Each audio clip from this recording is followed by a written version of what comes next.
నమస్కారం. సుఖీభావుకు స్వాగతం. ఇవాళ క్యాన్సర్ విజేతల దినోత్సవం. ఈ సందర్భంగా ప్రాణాంతకమైన మొండి క్యాన్సర్లపై విజయబావుట ఎగురవేసిన ధీరోదాత్తుల విజయగాథల గురించిన ప్రత్యేక కథనంతో మీ ముందుకొస్తోంది నేటి సుఖీభవ. క్యాన్సర్ అంటే మృత్యువుకు మరో పేరు. ఇది నిన్నటి భావన. నేడు క్యాన్సర్ అంటే ఎంతమాత్రం మరణశాసనం కాదు. ఆధునిక వైద్యం అండగా, ఆత్మస్థైర్యం దన్నుగా క్యాన్సర్లపై పోరాటం సాగించి మరణంపై విజయకేతనం ఎగురవేసిన వీరులు ఎంతోమంది ఇవాళ మన మధ్యే ఉన్నారు. క్యాన్సర్ను గుర్తించిన మరుక్షణం నుంచి అద్భుతమైన పోరాట పటిమను చూపించి చివరికి మొండి క్యాన్సర్లపై విజయం సాధించిన ధీరోదాత్తుల ప్రయాణం ఎంతోమందికి మార్గదర్శకంగా, స్ఫూర్తిదాయకంగా నిలుస్తుంది. క్యాన్సర్ విజేతల దినోత్సవం సందర్భంగా ప్రాణాంతకమైన మొండి క్యాన్సర్లను జయించిన ధీరోదాత్తుల గురించి ఇప్పుడు తెలుసుకుందాం.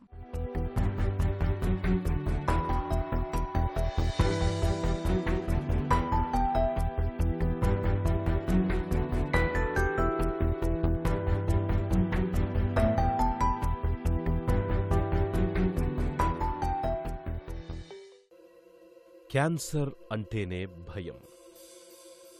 అది మామూలు భయం కూడా కాదు, మృత్యు భయం.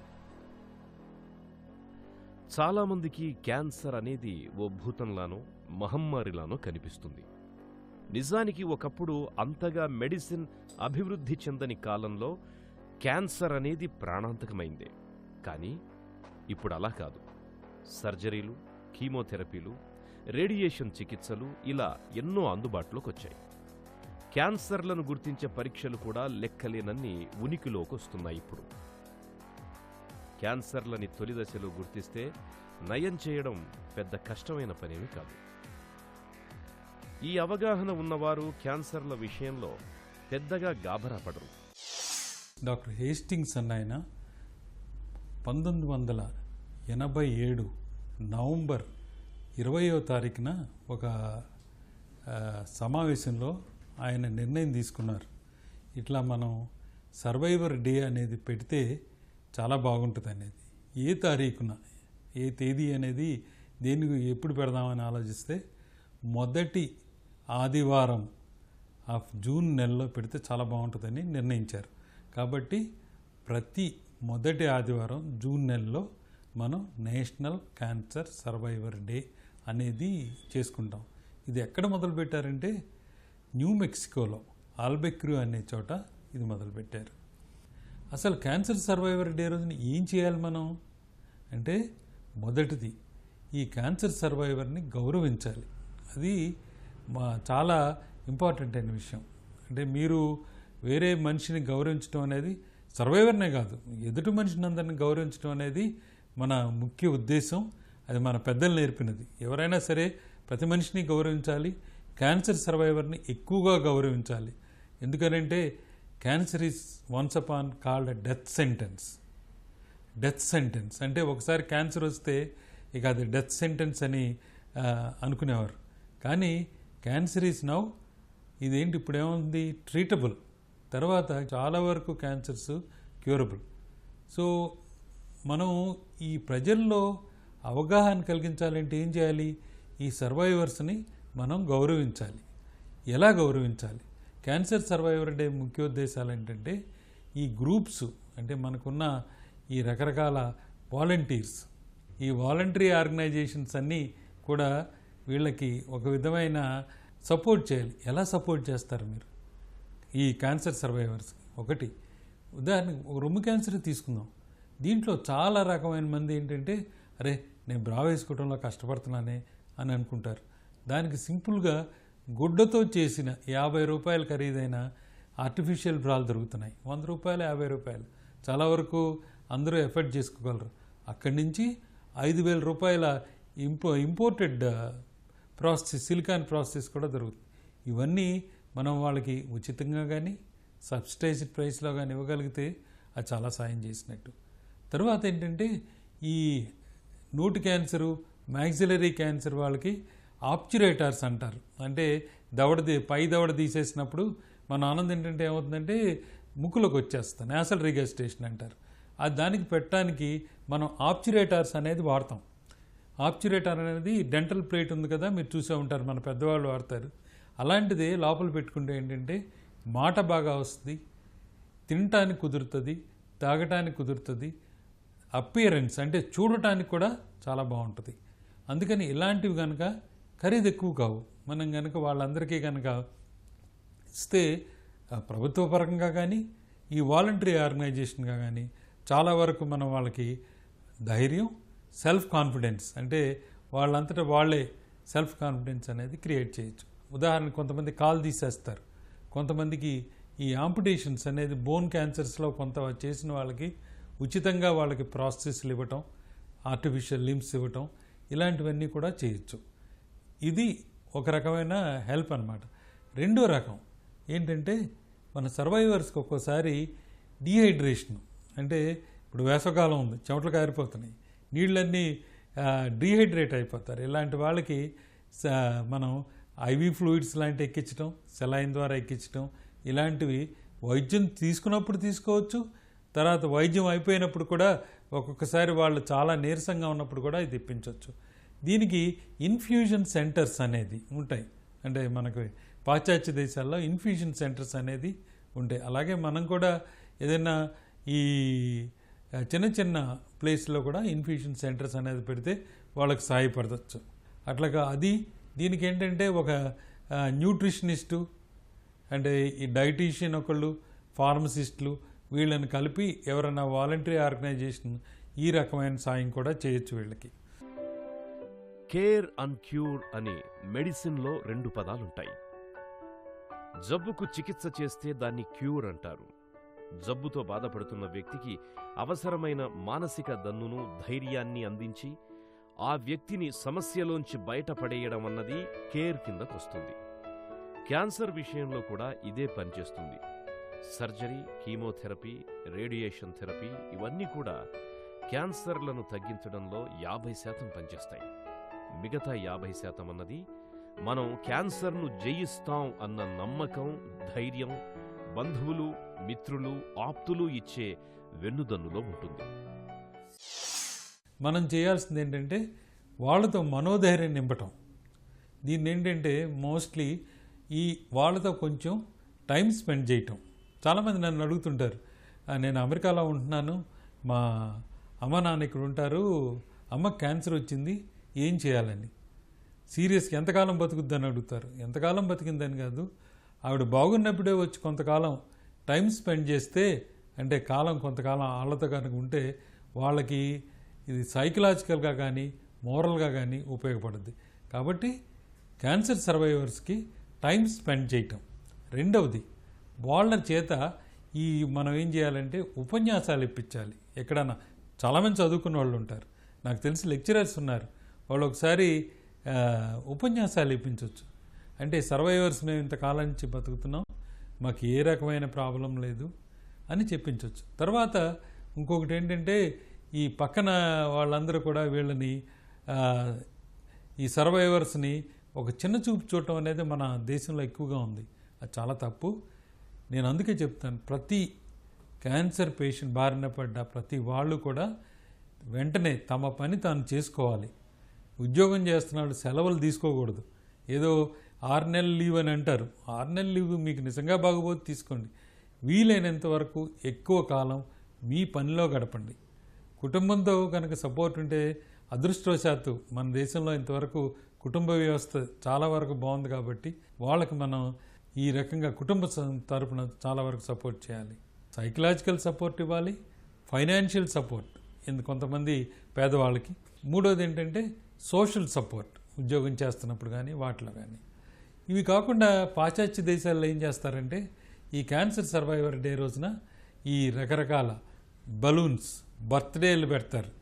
అంటే ఈ సర్వైవర్ డే రోజున ఎప్పుడైతే క్యాన్సర్ వచ్చిందో ఆ రోజు మళ్ళీ సర్వైవర్ డే అనుకుని చాలామంది ఏంటంటే బర్త్డే చేసుకుంటారు.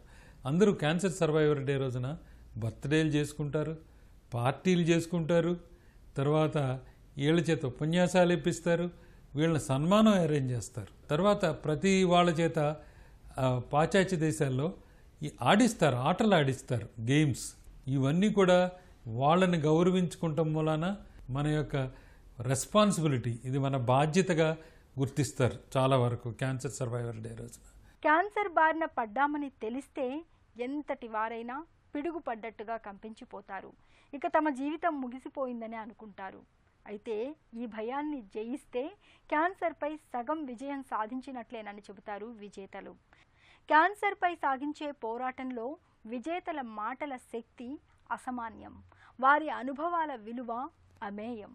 ప్రాణాంతకమైన క్యాన్సర్ల బారిన పడ్డప్పటికీ అంతులేని ఆత్మస్థైర్యంతో ఎంతోమంది మొండి క్యాన్సర్లను జయించారు.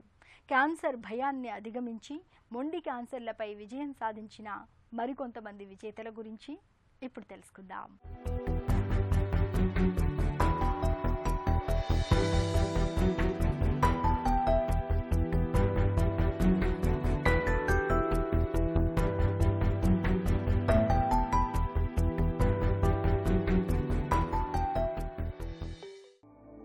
క్యాన్సర్ పట్ల ఇప్పటికీ అనేక అపోహలు, అనేక మూఢనమ్మకాలు, అనేక రకాల దురభిప్రాయాలు. క్యాన్సర్ అంటువ్యాధి అనుకుంటారు, క్యాన్సర్ వస్తే ఖచ్చితంగా మరణిస్తారు అనుకుంటారు, క్యాన్సర్ చికిత్సల్ని భరించలేమని అనుకుంటారు. వీటిల్లో ఏమాత్రం నిజం లేదు. నేడు క్యాన్సర్ కూడా అన్ని రకాల జబ్బుల్లాంటిదే. తొలి దశల్లో గుర్తిస్తే అత్యంత సులభంగా నయం చేయొచ్చు కూడా. క్యాన్సర్లను జయించిన తరువాత జీవితంలో ఎన్నో అద్భుతాలు సాధించిన వారు కూడా మన కళ్ల ముందే ఎందరో ఉన్నారు. క్రికెటర్ యువరాజ్ సింగ్ దగ్గర నుంచి సినీ తారలు లీసారే, మనీషా కొయిరాలా, మమతా మోహన్ దాస్ వీరంతా కూడా క్యాన్సర్లను జయించిన వారే. జీవితంలో చెప్పుకోదగ్గ విజయం సాధించిన వారే. నిజానికి క్యాన్సర్లను జయించడం అన్నదే ఓ తిరుగులేని విజయం అంటారు గౌతమి. క్యాన్సర్ అన్న ఒక విషయానికి చాలా స్టిగ్మా ఉందండి. మనం సిగ్గుపడాల్సిన విషయం అనుకోవడానికి ఏమీ లేదు దీంట్లో. It is an illness, it is a physical condition, we deal with it. అంతేకాని దీని గురించి బాధపడిపోవాలి, లేకపోతే సిగ్గుపడిపోయి మనం దాచేసి ఎవరితోనూ చెప్పకూడదు, లేకపోతే ట్రామటైజ్ అయిపోవాల్సిన విషయం ఏం లేదండి. యాక్చువల్లీ క్యాన్సర్ ఫేస్ చేసి సర్వైవ్ అవుతున్నారో సర్వైవ్ అవ్వట్లేదో నెక్స్ట్ అండి. అది కొంతవరకు మన చేతుల్లో లేదు. So many things can happen. But for somebody to face up to cancer, hats off. And I was lucky. అన్ని విధాలుగా సపోర్ట్ ఉండింది నాకు. I know it. I know I was very lucky. And every time I appreciate that. I'm thankful for that. కానీ నాకున్న సపోర్ట్లో ఒక వంతు కూడా లేని వాళ్ళు ఎంతోమంది ఉన్నారండి. కానీ ఫేస్ చేస్తున్నారు కదా. సో వీళ్ళందరినీ మనం హీరోస్గా ట్రీట్ చేసి we have to salute them. But 100% అందరికీ చాలా మోస్ట్ ఇంపార్టెంట్ హెల్ప్ వాళ్ళందరికీ కావాల్సింది, మనందరికీ కావాల్సింది ఇంకొకరి సపోర్ట్ అండి, ఎమోషనల్ సపోర్ట్. త్రిముఖ వ్యూహం. క్యాన్సర్లను జయించాలి అంటే ఇది అవసరం. తొలిగా క్యాన్సర్ భయాన్ని జయించాలి. ఆపై క్యాన్సర్ చికిత్సలు తెచ్చిపెట్టే దుష్ప్రభావాలను తట్టుకోవాలి. ఆ తరువాత మన చుట్టూరా ఉండి మరింత నిర్వేదాన్ని మూటగట్టబోయే బంధుమిత్రులకు కూడా క్యాన్సర్ల పట్ల సరైన శాస్త్రీయ అవగాహన కల్పించాలి. క్యాన్సర్ పేషెంటుగా వీటన్నింటినీ చికిత్సా కాలంలో అధిగమించాల్సి ఉంటుంది. క్యాన్సర్ బారిన పడ్డవాళ్లు ఎలా ప్రవర్తిస్తారు అన్నదానిపై ఆధారపడే బంధుమిత్రుల వైఖరి కూడా ఆధారపడి ఉంటుంది.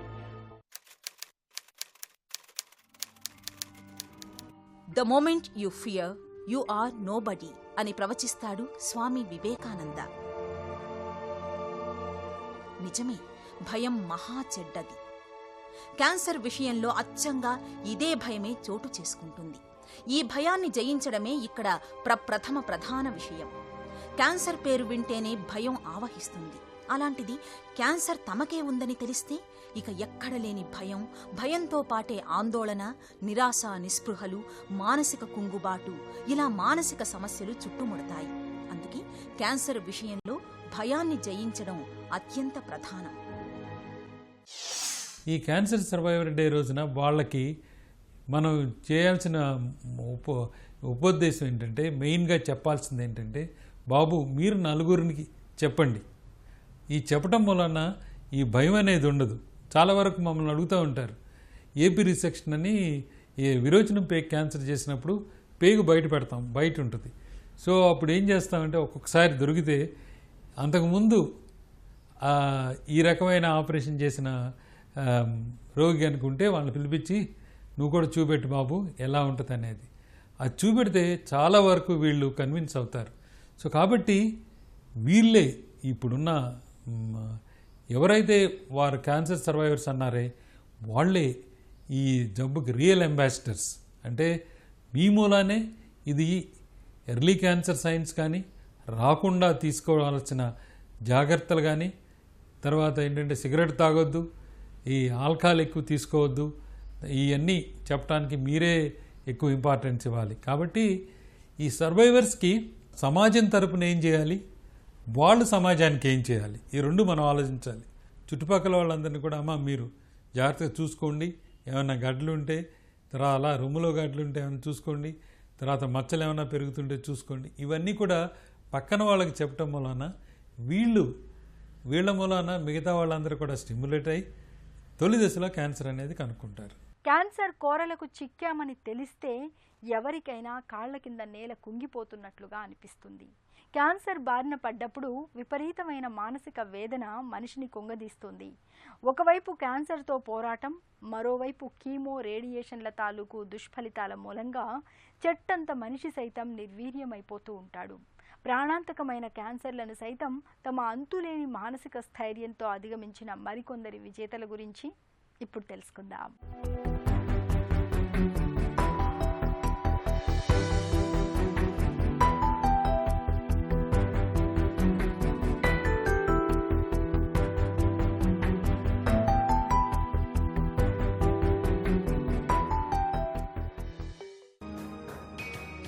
సినీతారలు లిసారే, గౌతమి, మమతా మోహన్ దాస్, నర్తకి ఆనంద శంకర్ జయంతి, ఇలా ఎందరో క్యాన్సర్ రక్కసి కోరల్లో చిక్కి బయటపడిన విజేతలే.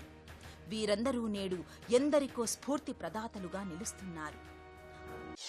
22 years క్రితం నాకు క్యాన్సర్ డయాగ్నోస్ అయినప్పుడు ఐ వాజ్ 25 years old. అప్పుడు మా పాప వచ్చి 3 years, అంటే ఇంకా మా 5th వెడ్డింగ్ యానివర్సరీ కాకముందు అయింది ఇది, జస్ట్ అబౌట్ July 95లో. మా family support, I think my mother, మా ఇన్లాస్, మా హస్బెండ్, అంటే నన్ను ఎప్పుడైనా అంటే కొంచెం మెడిసిన్స్ తీసుకొని కొంచెం బాగయ్యేటప్పుడే కూడా ఎప్పుడు పేషెంట్గా చూసుకోలేదు. అంటే ఎప్పుడైనా బయటికి డిన్నర్కి వెళ్ళాలంటే, సినిమాకి వెళ్ళాలంటే, ఎక్కడికైనా no let's go, let's do this అని చెప్పేవాళ్ళు. ఐ థింక్ అది చాలా ఎంకరేజ్మెంట్గా ఇచ్చింది. నైట్ టైం మందులు తీసుకోవాలా, ఇంజెక్షన్స్ తీసుకోవాలా, తొందరగా నిద్రపోయి, అంటే just that's the small concessions ఇచ్చేవాళ్ళు, కానీ నార్మల్ పర్సన్గా ట్రీట్ చేశారు. అది చాలా హెల్ప్ అయిందండి నాకు. ఇంకోటి సెకండ్ వర్క్ గురించి, ఐ థింక్ ఫస్ట్ 1-2 yearsలో మెడికేషన్ చాలా ఎక్కువైపోయి కీమోథెరపీ అయ్యే వరకు 2-3 years ఐ కుడెంట్ వర్క్, అంటే ఇంట్లోనే ఉండేదాన్ని. కానీ ఫస్ట్ కొంచెమైన ఎనర్జీ రిటర్న్ అయిపోయికి మా హస్బెండ్ చెప్పారు, you have to go out and do something అని చెప్పి. Mind is so strong. మన మైండ్ అంటే it can either be the devil's workshop or it can be strong and take you forward. So ఆ mind డైవర్షన్గా పెట్టుకొని, అంటే రోజంతా work చేసి వేరే ప్రాబ్లమ్స్ ఫోకస్లో పెట్టుకున్నప్పుడు then you actually get better easily because you're not thinking about the cancer eppudu podana lesi ayyo itla indi అని కాకుండా I think it makes a lot of difference to have some focus in life. ఈ COVID-19 పాండమిక్లో మా cancer రోగులకి కొంచెం అనుమానాలు ఉంటాయి. ఏంటంటే నేను 10 సంవత్సరాల కిందట ఈ క్యాన్సర్ వైద్యం అయిపోయింది, నేను వ్యాక్సిన్ వేయించుకోవచ్చా? తప్పనిసరిగా వేయించుకోవచ్చు కాదు, వేయించుకోవాలి. ఏ వ్యాక్సిన్ మంచిది? ఏదైనా పర్వాలేదు, మీకు దగ్గరలో ఏది దొరుకుతుంటే ఆ వ్యాక్సిన్ అనేది కంపల్సరీగా వేయించుకోవాలి. దీన్ని గురించి మాత్రం మీరు ఏ రకమైన సందేహము వద్దు. తర్వాత ఆపరేషన్ అయింది ఈ మధ్యనే, ఒక 1 నెల రోజులు అయిపోయింది, వ్యాక్సిన్ వేయించుకోవచ్చా? ఒట్టి ఆపరేషన్ అయినప్పుడు, క్యాన్సర్ ఆపరేషన్, మీరు ఏ రకమైన ఎండోక్రైన్ థెరపీ కానీ అలాంటివి తీసుకున్నప్పుడు తప్పనిసరిగా వ్యాక్సినేషన్ వేయించుకోవాలి. మేము కీమోథెరపీలో ఉన్నాం, ఇప్పుడు వ్యాక్సినేషన్ వేయించుకోవద్దా, వచ్చా లేదా? వద్దు. ఎందుకంటే ఒక్కోసారి కీమోథెరపీతో ఈ రక్త కణాలు పడతా ఉంటాయి, జ్వరం వస్తూ ఉంటుంది. కీమోథెరపీ అయిన 2-3 వారాల తర్వాత మీరు ఎలాగో వైద్యుని సంప్రదిస్తారు కాబట్టి అప్పుడు కనుక మీ సిబిపి అంటే రక్త పరీక్షలన్నీ కనుక మామూలుగా ఉంటే వెంటనే మీరు వ్యాక్సినేషన్ వేయించేసుకోవచ్చు. ఈ మధ్యన అంటే ఇప్పుడే క్యాన్సర్ ట్రీట్మెంట్ వచ్చింది, వ్యాక్సిన్ వేయించుకోవచ్చా అనేది. అంటే దానికి మీరు ఏ రకమైన వైద్యం చేయించుకుంటారనేది ఇంపార్టెంట్. ఉదాహరణకి మీకు కీమోథెరపీ ఇవ్వాలనుకుంటున్నారు అనుకోండి, అప్పుడు మీరు వ్యాక్సినేషన్ అనేది ఇమీడియట్గా వేయించుకోవద్దు. ఎందుకంటే ఒకసారి డయాగ్నోస్ అయ్యి కీమోథెరపీ అనేది మొదలు పెట్టాలనుకుంటే వ్యాక్సిన్ వేయించుకోవద్దు. అట్లాగే సర్జరీ, వ్యాక్సినేషన్ వేయించుకున్నాను, సర్జరీ చేయించుకుంటున్నాను అనేది 2 వారాల తర్వాత చేయించుకోవచ్చు. 2 నుంచి 3 వారాలు ఆగుతాము, అప్పటికి యాంటీబాడీస్ వస్తాయి, అప్పుడు చేయించుకోవచ్చు. సో కొన్ని క్యాన్సర్లు మనం ఆగొచ్చు, వ్యాక్సినేషన్ వేయించుకునే వైద్యం చేయొచ్చు, కొన్ని క్యాన్సర్లు ఆగటానికి వీలవుతుంది. భయాన్ని జయించి మృత్యువును పరిహసించి క్యాన్సర్ విజేతల ప్రత్యేకత. క్యాన్సర్ను జయించిన తరువాత కూడా జీవితాన్ని అర్థవంతంగా మలుచుకుని 10 మందికి సాయపడేలా జీవించగలిగితే అది క్యాన్సర్ విజేతలను మరింత సమున్నతంగా ఆవిష్కరిస్తుంది. క్యాన్సర్ విజేతల దినోత్సవం సందర్భంగా ప్రాణాంతకమైన మొండి క్యాన్సర్లపై విజయబావుట ఎగురవేసిన ధీరోదాత్తుల విజయగాథల గురించిన ప్రత్యేక కథనాన్ని చూశాం కదా. తిరిగి రేపటి సుఖీభవలో కలుసుకుందాం. సుఖీభవ కార్యక్రమానికి సంబంధించిన మీ విలువైన సూచనలు, సలహాల్ని వెంటనే మాకు రాయండి. మా చిరునామా Sukhibhava, ETV, Ramoji film city, Hyderabad 501512 లేదా sukhibhava@etv.co.in ఈమెయిల్ చేయండి.